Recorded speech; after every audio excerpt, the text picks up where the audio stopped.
ছানি অপারেশন পরবর্তী নির্দেশনাবলী। অপারেশনের পরে আপনাকে কিছু চোখের ড্রপ দিতে হবে, যেটার জন্য আমরা একটা নির্দেশনা দিয়ে দিব যে কখন কিভাবে আপনি ড্রপটা দিবেন। একটা কালো চশমা পড়তে হয়, ইচ্ছা করলে আপনি আপনার নিজস্ব সানগ্লাসও পড়তে পারেন। এই কালো চশমাটা আমরা বলি যে 7 থেকে 10 দিন পরার উদ্দেশ্য। এই কালো চশমাটা পরার দুটো উদ্দেশ্য, একটা হচ্ছে ছানি অপারেশনের পরে যখন ছানিটা সরে যায় আলোগুলো অনেক উজ্জ্বল মনে হয়।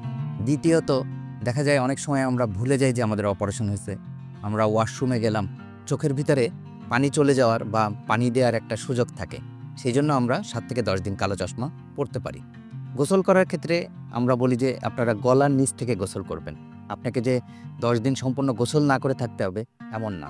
ঝুঁকে কাজ করার ক্ষেত্রে আমরা খাওয়া দাওয়া করা, পেপার পড়া এরকমভাবে ঝুঁকে আমরা সকল কাজ করতে পারবো। আমাদের যে একেবারে শক্ত হয়ে থাকতে হবে এরকম না। কিন্তু আমরা যেন একেবারে নিচু হয়ে কোনো জিনিস উঠানো, ভারী কাজ করা সেটা প্রথম 10 দিন না করি। ডায়াবেটিক রোগীদের ক্ষেত্রে তারা ডায়াবেটিসের খাবার খেতে পারবে, অন্য রোগীরা সবকিছু খেতে পারবে। টক, ঝাল, মিষ্টি, দুধ এগুলো খাওয়ার ক্ষেত্রে কোনো ধরনের নিষেধাজ্ঞা আমাদের নেই। এবং অপারেশনের পরে আমরা ডান কাত, বাম কাত, চিত হয়ে শোয়া এরকম কোনো রেস্ট্রিকশন আমরা দেই না। পেশেন্টের কমফোর্টেবল অনুসারে যখন যেভাবে উনি শুতে চান সেভাবেই শুতে পারবেন। এবং 10 দিন পরবর্তীতে আমরা বলি যে আপনার আর কোনো ধরনের নিষেধাজ্ঞা নেই। অপারেশনের 10 দিন পরে থেকে আপনি অপারেশনের পূর্বে যেরকমভাবে কাজ করতেন, লাইফ লিড করতেন, সম্পূর্ণভাবে স্বাভাবিক নিয়মে ফিরে যেতে পারবেন।